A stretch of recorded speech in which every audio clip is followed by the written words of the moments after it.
Здравствуйте, уважаемые слушатели! Сегодня я хочу представить вам магистерскую программу под названием «Инновационные технологии физической культуры и спорта».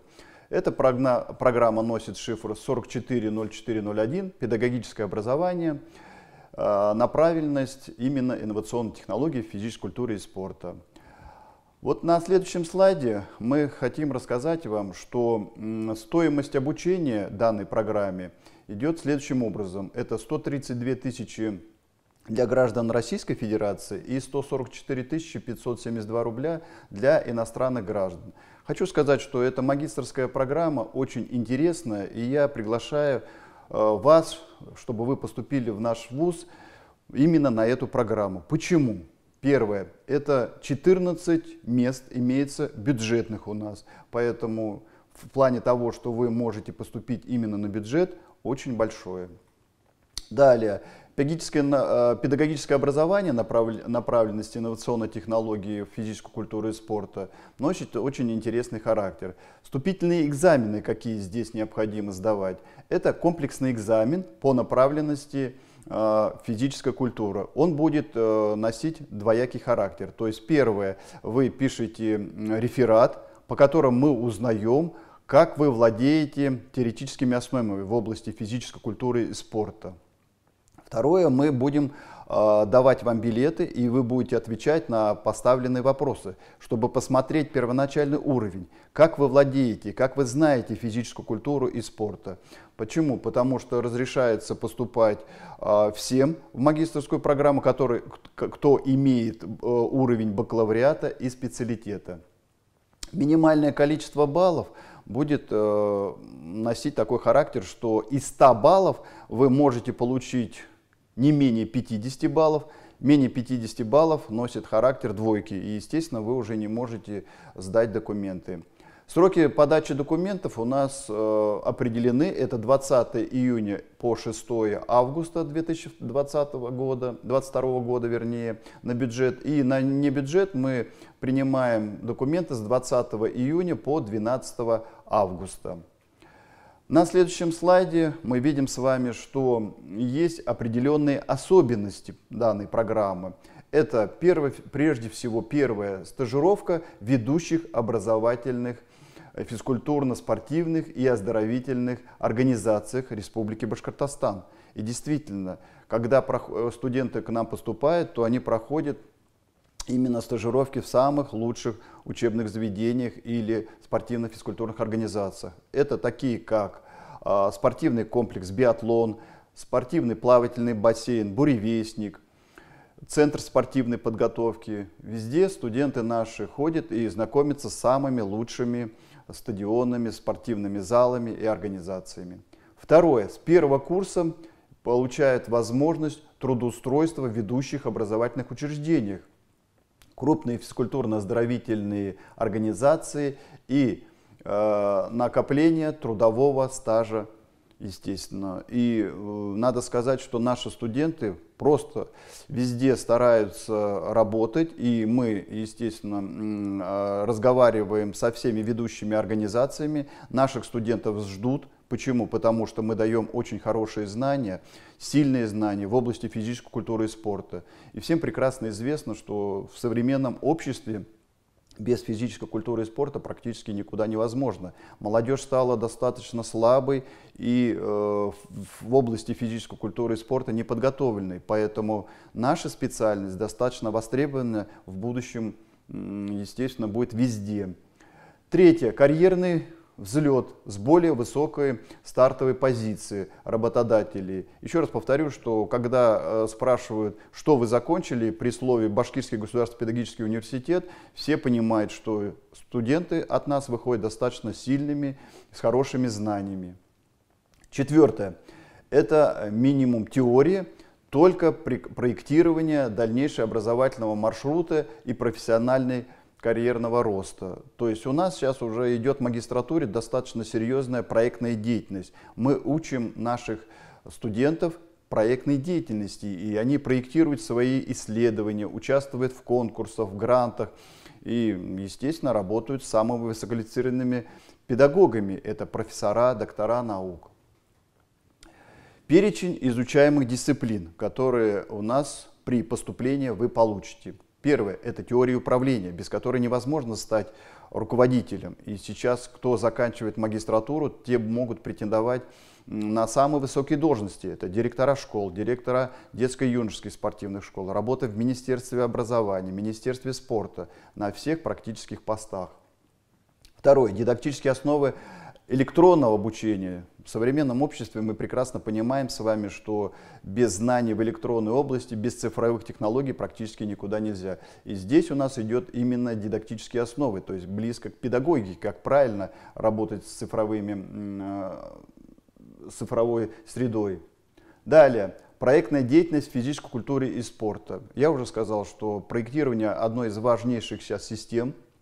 И те, кто умеет проектировать, те, кто знает, как правильно работать в будущем, они строят план на будущее, строят проекты, умеют работать с грантами, занимаются исследовательской деятельностью, и это очень важный предмет. Далее, технологии построения многолетней спортивной подготовки. Что этот предмет дает? Этот предмет дает то, что мы научим, как правильно работать с детьми, как правильно тренировать в тренировочном процессе, как правильно строить этот процесс. Всем известно, что от хорошего тренера выходят хорошие ученики. Элитный тренер, элитные ученики. И поэтому этот предмет дает нам то, что необходимо правильно строить технологически многолетнюю спортивную подготовку и править тренировочный процесс. Пятое. Технологии оздоровительной физической культуры в фитнес-технологиях. Ни для кого не секрет, что сейчас фитнес-индустрия достаточно широко и хорошо развивается. Поэтому становятся востребованы фитнес-инструктора. Поэтому здесь, когда вы поступаете к нам, то вы получаете достаточно большой объем знаний в фитнес-индустрии. Как правильно готовить, как правильно сжигать жиры. То есть эта востребованность достаточно серьезная, и это веление времени. Шестое. Технология адаптивной физической культуры. Достаточно много сейчас у нас в стране происходит таких моментов, когда необходимо не просто проводить урок физической культуры, а именно его адаптировать к тем детям, которые имеют различные заболевания.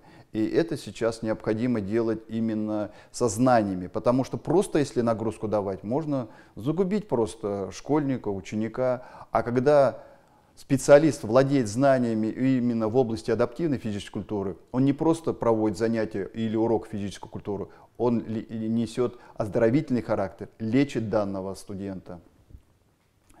Далее, образовательные формы. Первое – это перенимается опыт от специалистов на мастер-классах и интенсивах.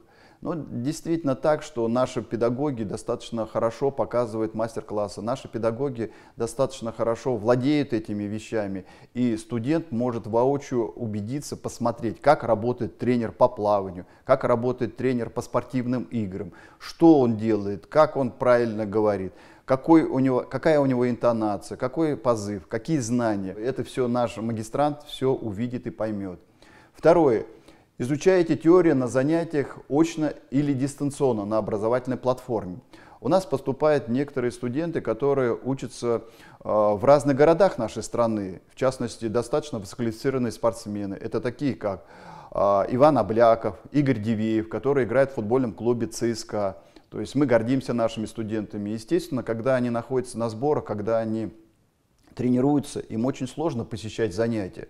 Поэтому для таких студентов мы имеем форму именно в дистанционном формате. Они выходят к нам через компьютер, получают задание, его выполняют и дальше продолжают свою деятельность. Закрепляют навыки на реальных кейсах от преподавателей практиков. Достаточно сильные практики у нас имеются, которые ведут именно занятия с нашими магистрантами. Очень интересные занятия выкладываются в игровой форме, в спортивной форме, в организационной форме. Поэтому здесь вы получите достаточно хорошие знания в области педагогики, теории управления, как я сказал, физической культуры и спорта. Дорожная карта, по которой вы, будучи нашими студентами, поступите, то вы должны пройти следующим образом. Это 4 семестра. В первом семестре получаются базовые знания, дисциплины, обеспечивающие формирование универсальных компетенций. То есть вы будете владеть абсолютно всеми и вся, что связано с дидактикой, педагогикой в области физической культуры и спорта. На втором семестре у вас будут дисциплины и практики, научно-исследовательская работа. То есть сейчас в современной жизни без науки практически никуда не деться, и необходимо исследовать, чтобы продолжать двигаться вперед. Обеспечивающие формирование общепрофессиональных компетенций, то есть мы приходим уже и именно к этим компетенциям.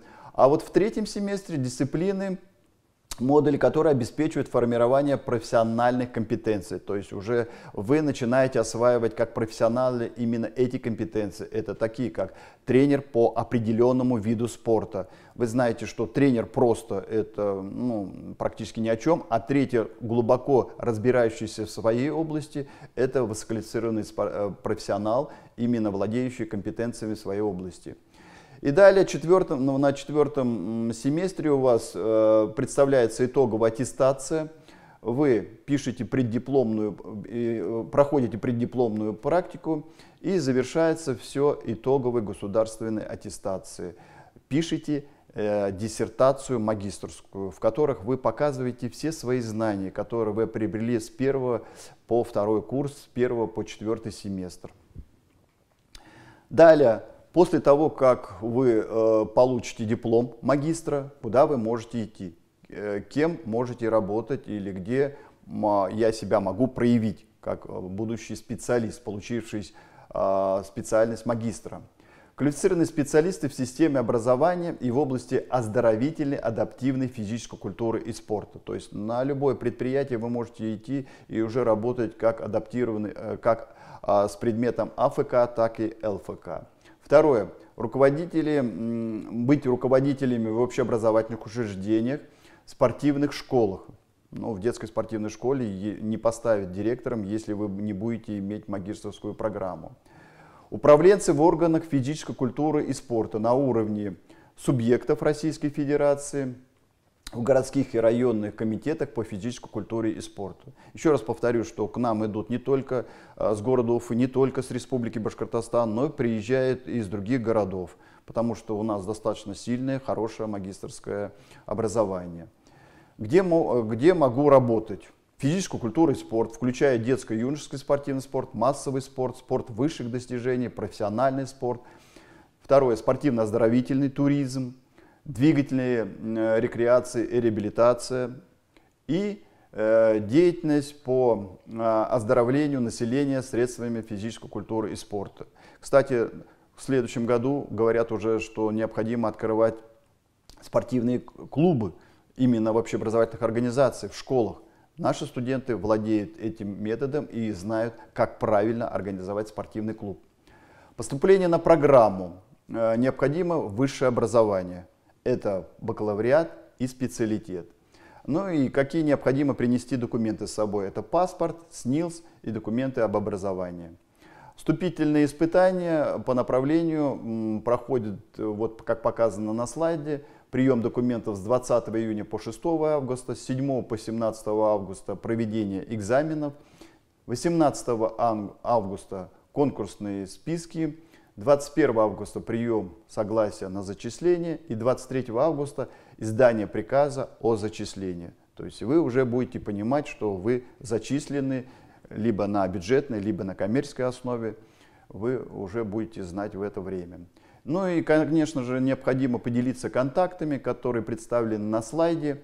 Посмотрите, пожалуйста, раздел «Абитуриенты» входите, как необходимо зайти и посмотреть необходимую информацию, подраздел «Магистратуры» и подраздел «Целевое обучение», если у вас есть целевое направление. Я благодарю вас за внимание, что вы прослушали мой доклад такой небольшой. Приглашаю вас поступить к нам в магистратуру. Мы ждем вас, будущий наш студент.